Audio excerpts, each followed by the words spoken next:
Oi, agora tá aqui. Tá ótimo. Então tá aqui, gente. A matéria que nos inspirou a fazer o título foi isso aqui, ó. Processo contra Moraes nos Estados Unidos tem sigilo, muda de juíza e inspira a Casa Branca. Ela originalmente é lá do UOL, tá?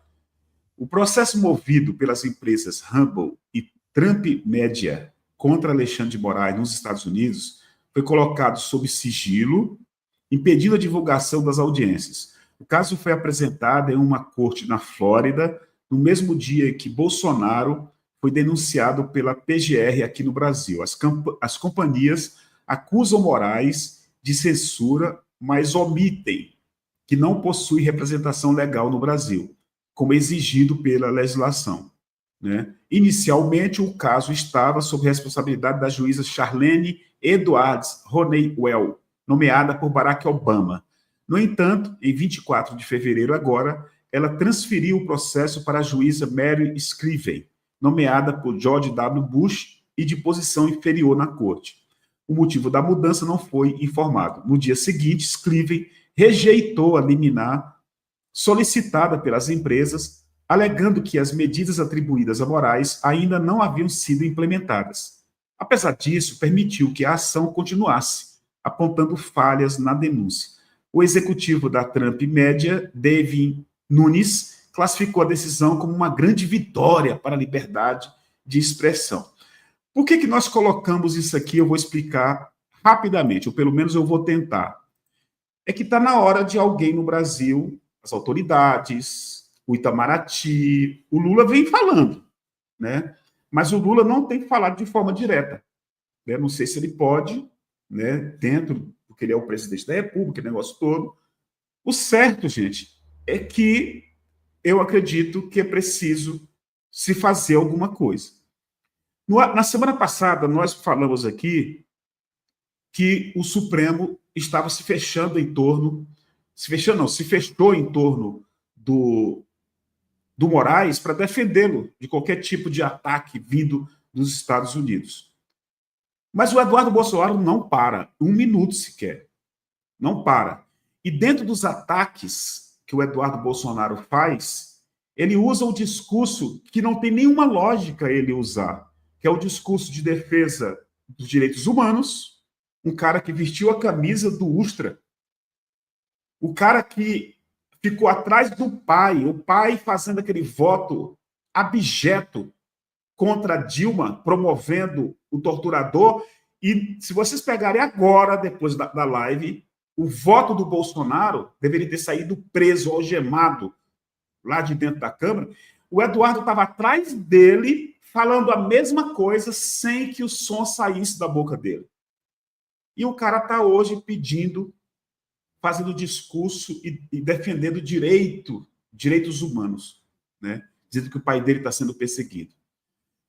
Então, a gente queria te ouvir, Luiz, para a gente fechar a nossa live, sobre essa questão desse processo lá. Você acha que isso pode atingir, de alguma forma, o Moraes e atrapalhar, de alguma forma, esse processo contra o Bolsonaro? Gilbert, vou começar dizendo aqui, ó, Stalin, o maior terror da nazistada, né?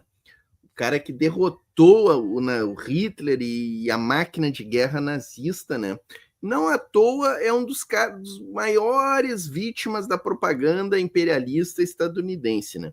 Ele era um cara que foi considerado homem do ano lá na década de 40, quando a guerra encerrou, e depois ele virou inimigo do sistema capitalista, né? Mas, enfim, o Alexandre de Moraes, Gilbert, é óbvio que esses processos são para intimidá-lo, né? E aí é incrível, né, Gilbert? Eles dizem que o Brasil vive numa ditadura judicial. E aí, justamente, o que eles fazem? Se utilizam do sistema de justiça e judicial estadunidense para tentar intimidar, né, o Alexandre de Moraes com um processo que a gente já está vendo aí. Por que esse processo vai tramitar em sigilo? Por que foi substituída a juíza, né, Gilbert? Olha só, então o que eles criticam e a narrativa deles é exatamente a narrativa que é aplicada lá fora para tentar silenciar um ministro da Suprema Corte. Olha que absurdo, né, Gilbert?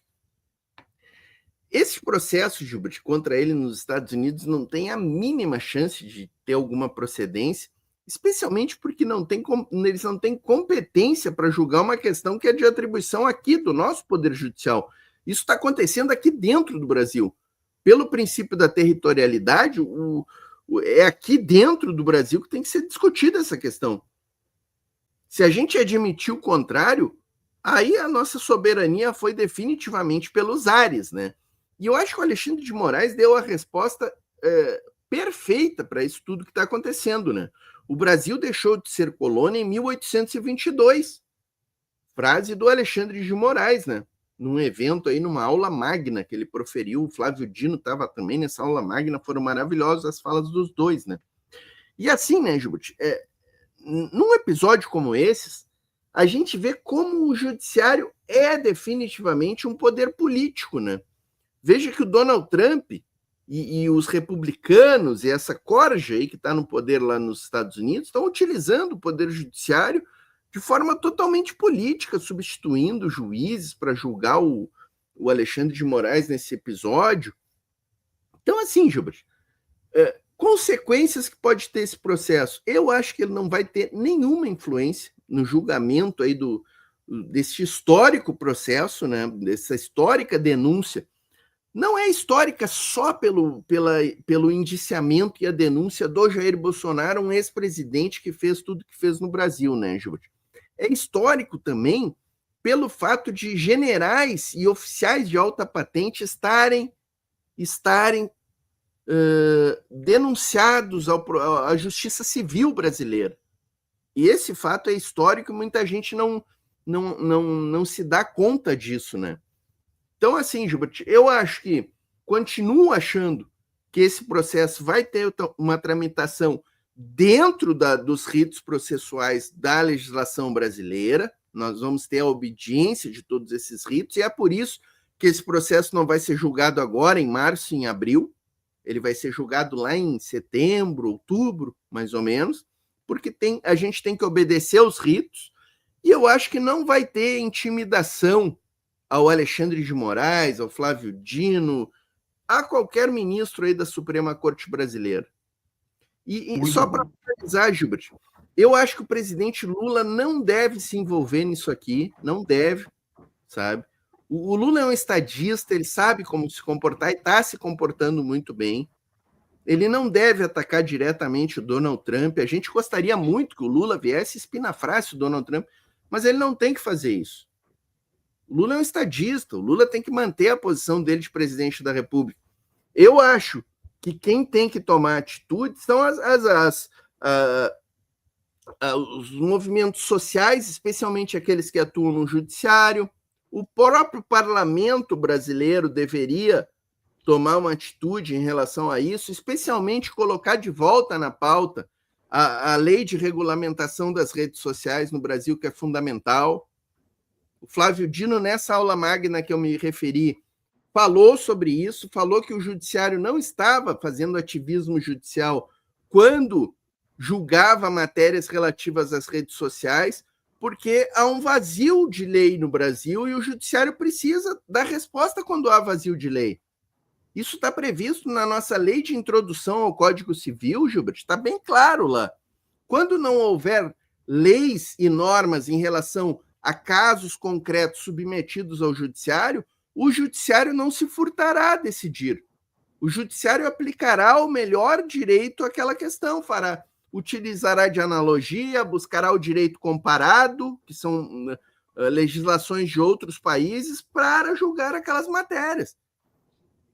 Então não é possível que, porque a gente não tem uma lei de regulamentação das plataformas digitais e das mídias sociais, que crimes possam ser cometidos ali e que as plataformas sociais sejam totalmente eximidas de qualquer responsabilidade pelos conteúdos ali disseminados, né, Gilbert? Então, eu estou muito tranquilo em relação a isso aqui, Gilbert. Eu estou muito tranquilo em relação a isso aqui. Muito bom mesmo. Quero agradecer aqui a Juju, Jorge Tadeu Magalhães, Leda Leão, Ana Maria de Carvalho, Aurélio Ferreira, Martina Rocha, Parcelli, Suzane Saldanha Lemos, a Lara Semac, Sim, veja, nenhum senador fez queixa contra o Marcos Duval, né? Tem que tomar medida contra esse cara. O Boca Braba, nosso querido Boca Braba, tudo bom? Elvetes está aqui, a Ana Clara. Muito obrigado a todos. A Eliana Ribeiro está aqui. Gilbert, essa questão do Marcos Duval é uma questão, tipo assim, ele virou uma piada, e aí o cara, nem vou denunciar esse cara porque é uma piada, mas deveriam denunciar. Deveriam denunciar, esse cara tem que servir de exemplo isso aí, né? Muito obrigado a todos.